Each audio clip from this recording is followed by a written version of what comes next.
back to the channel, fat boys. I just ended up watching the Instruments of Expression from Harley Davidson live event, and here is everything you need to know that happened. Let's get into it.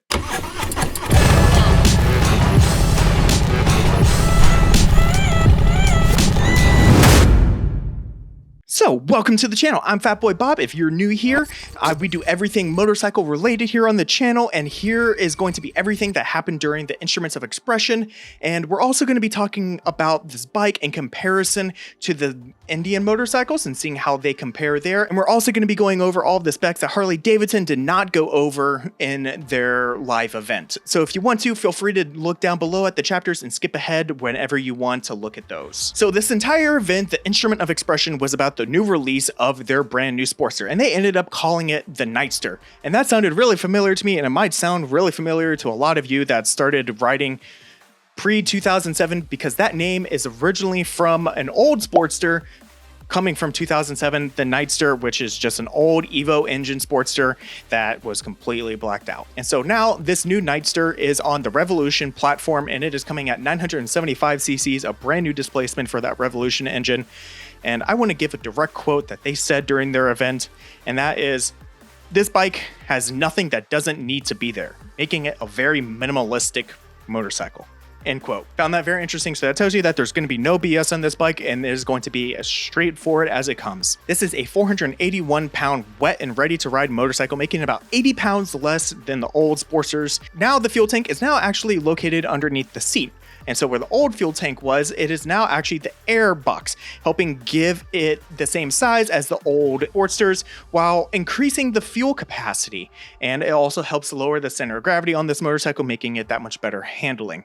The RPM has also been increased from the old Sportsters, as you should expect with a liquid-cooled V-twin, bringing it up to 9,000, and it comes with 3 modes on this motorcycle that has rain, street, and sport. They have also increased the lean angle between 3 to 5 degrees on each side. They then continued on through the entire event. They really tried to emulate that the Sportster was a really big impact on the motorcycling community, and how it truly has been a instrument of expression, because people have used the Sportster as a means and a tool to create whatever they want out of it. And so they took you around the world, from the US to London to Germany to Japan and much more, to show you how it is still easily customizable and you can still make it whatever you want. Something else that I found really interesting about this was that there was a little bit of a sneak peek, and you got to hear it. There was actually a Reinhardt slip-on for this motorcycle.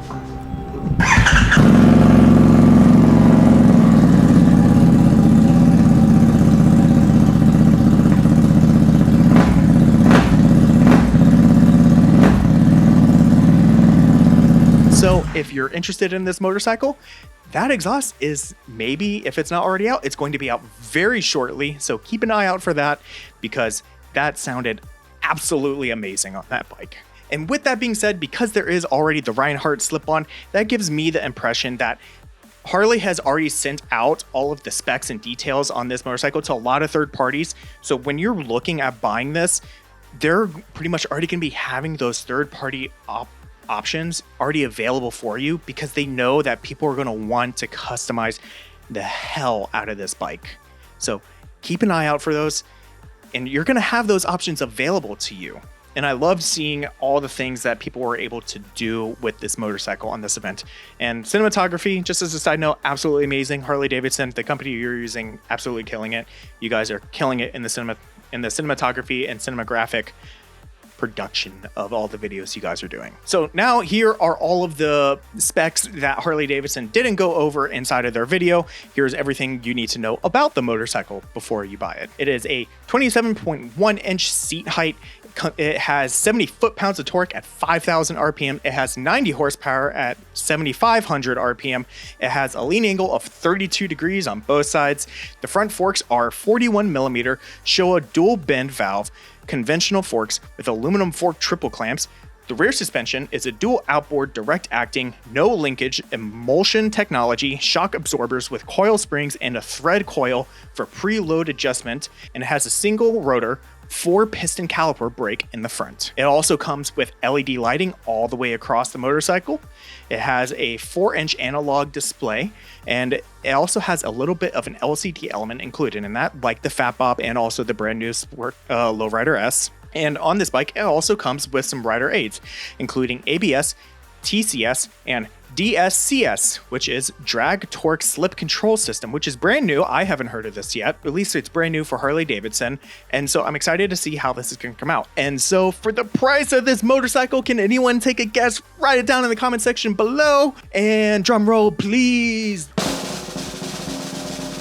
It is $13,499, which seems a little bit high, but it could be a lot worse. Let's compare this now to Indian and their Scout. Indian has 2 segments of Scouts. They have the Indian Scout and they have the Indian Scout 60, which is a little bit smaller. Continuing, let's first look at the Indian Scout, which is a liquid cooled 69 cubic inch V-twin, which comes out to about 1200 cc's.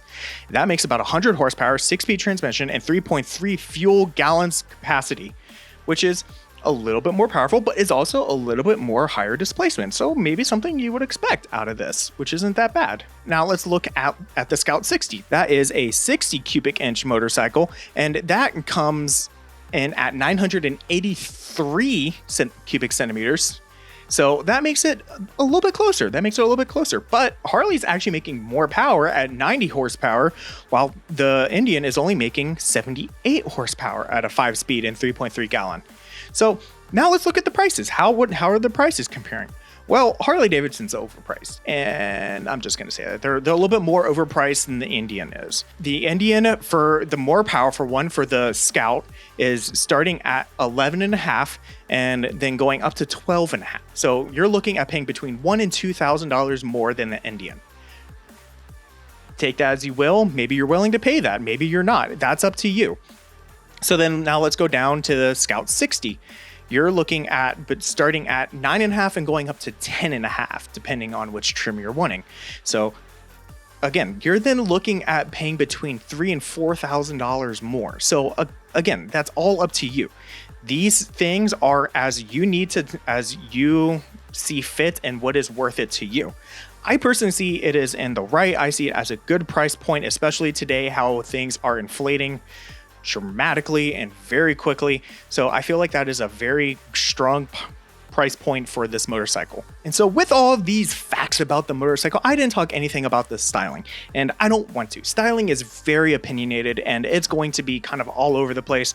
I kind of like it and I kind of don't at the same time, but tell me what you think about it. Do you think this bike is worth it? Do you think this is going to sell well? Do you think this is going to go well inside of the economy? Do you think that people are going to buy this motorcycle over the Indian? Do you like this? Would you buy this motorcycle? Tell me what you think. Tell me your opinions down in the comment section below. So if you like this video, guys, make sure you go ahead and hit that thumbs up button. It's greatly appreciated, really helps out the channel. And if you're new here, make sure you go ahead and hit that subscribe button and make sure you ring that bell notification so you know when the next video comes on out. I'll catch you on the next one. Peace.